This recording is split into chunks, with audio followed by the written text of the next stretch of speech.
প্রায় 500 বছর অপেক্ষা শেষে ঘরে ফিরেছেন রামলালা। তাকে কেন্দ্র করে নতুন করে সেজে উঠেছে অযোধ্যা।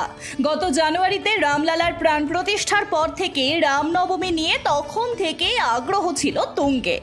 অভিষেকের পর রামলালার প্রথম জন্মদিন উপলক্ষে তাই এক অন্য রূপে অযোধ্যা।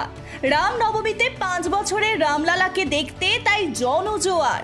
বুধবার সকালেই এক্স হ্যান্ডেলে শুভেচ্ছা জানিয়ে প্রধানমন্ত্রী নরেন্দ্র মোদী লেখেন, রাম মন্দির প্রতিষ্ঠার পর প্রথম রামনবমী। এই দিনের অপেক্ষায় ছিলেন দেশবাসী। ইতিমধ্যেই ভক্তদের উপচে পড়া ভিড়কে মাথায় রেখে এবং নিরাপত্তা ব্যবস্থাকে আরও জোরদার করতে সব রকমের ব্যবস্থা নিয়েছে উত্তরপ্রদেশ প্রশাসন। জায়গায় জায়গায় বসানো হয়েছে সিসিটিভি।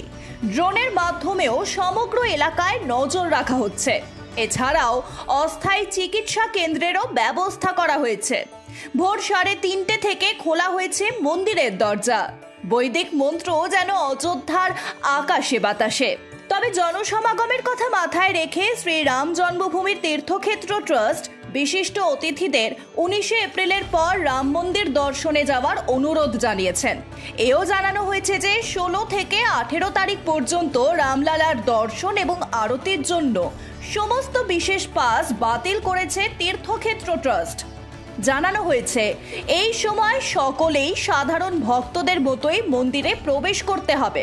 রামনবমীর ক্ষেত্রে পৌরাণিক বিশ্বাস এই যে চৈত্র শুক্ল নবমীর দিনে অযোধ্যার রাজা দশরথের ঘরে মা কৌশল্যার গর্ভ থেকে বিষ্ণু অবতার শ্রী রামচন্দ্র জন্মগ্রহণ করেন।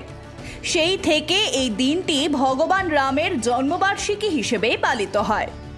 এই দিনে মঠ ও মন্দিরে যজ্ঞ ও নরনারায়ণ সেবা করা হয়। Bureau report, Retom Bangla.